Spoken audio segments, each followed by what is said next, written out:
A new tide is rolling in. The game is changing once again. It's easier to get to far-flung places with far less fuss. Just one flight, and I'm halfway around the world in Auckland, New Zealand. Call it a rebirth. Call it a resurgence. The ultra-long-haul flight is back.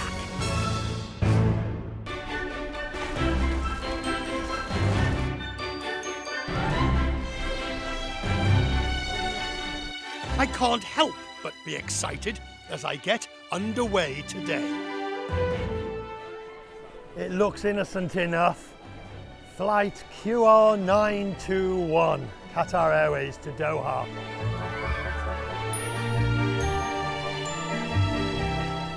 Can you check this in to Doha? Flights lasting 10, 11 or 12 hours are nothing new.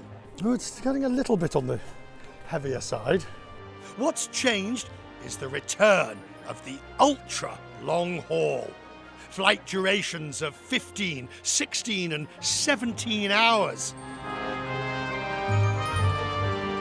Qatar Airways now claims the bragging rights for the top spot, the world's longest, with its new Doha to Auckland route. We're focusing on the return flight today, from Auckland back to Doha. Wheels up are at 14:40.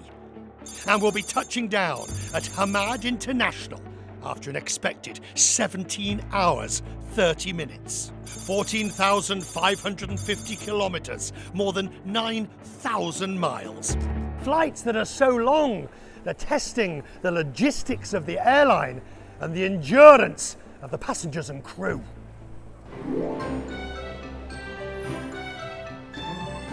It will take a sizable crew indeed to make this happen. 4 pilots and 15 cabin crew are on board. Enough to service the flight and cover the rotating rest periods. It's gonna be fun, let's do it, right? See you on board. See you there. Time to board. Joining me on this trip is Qatar Airways Group Chief Executive, Akbar Al-Bakr. Both of us are ready to be part of history. Hang on though, we need to back up. There's more to the story than this flight. Inaugural flight to Auckland. Seems a shame not to. A few days ago, the crew and I, and the chief himself, flew the very same distance just to get to New Zealand.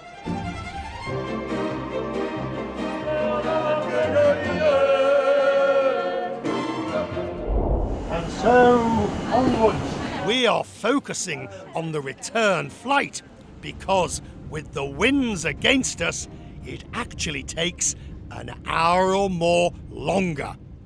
Airlines don't start the longest flights in the world for sheer bragging rights. There has to be a commercial reason imperative to do it. New Zealand was one of the destinations that we were lacking.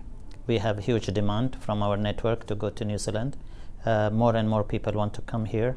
So it was the right time. You're seeing more and more ultra long haul flights coming onto the market. What's the deciding economics of these flights? The right mix of yield and of course the passenger demand. Passengers prefer to travel with one stop, and this is exactly what the ultra long haul flights can do. Longest flight is all about preparation. Passenger demand is just part of what's driving this resurgence in ultra long hauls. Qatar has competition in the skies. Gulf rival Emirates previously held the record for the longest flight, Dubai to Auckland. And Emirates won't be reducing thrust anytime soon. I sat down with Emirates president in Dubai. The Auckland route is a fascinating one between yourselves and Qatar, isn't it? Qatar Airways started recently. Is there enough for both? Well, time will tell. But clearly there is a demand. In 1996 we were originally given 4 flights a week, which we made a co-terminal point between Singapore and Melbourne. The notion then that we would have over 84 flights a week, most of which are 380s, into Australasia, Oceania, and going across the Tasman, I would have been considered slightly more off the wall than perhaps I am today. Other ultra-longs are popping up around the globe. Etihad, Delta, Air India's ultra-long haul from Delhi to San Francisco has a quirk. When it crosses the Pacific, the distance is longer, but because of the winds, the flight time is shorter. Next year, Qantas adds a new route, Perth to London.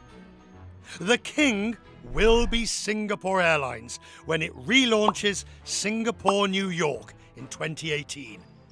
About 10,000 miles and more than 18 hours in the air. We've seen this trend for the ultra-long haul before, 10 years ago. It came and went with higher fuel prices. Singapore's chief executive explains what's different now.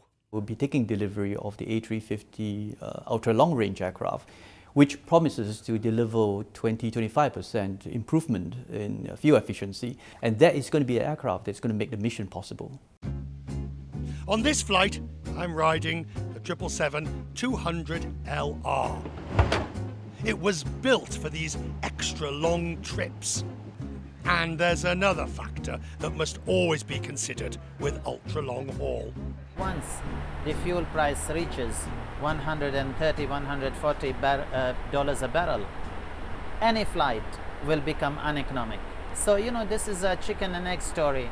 But at the end of the day, air travel is such a big part of our life that people, regardless what you'll have to pay, people have to travel by air.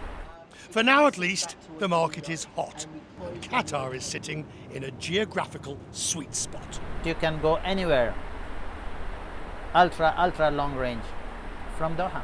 I can pour you a cup and I'll be back with a glass for you. The crew have settled into their routine, wrapping up the end of the first service. The biggest challenge on a really long flight from the passenger's point of view, of course, how to kill the time between now and arrival.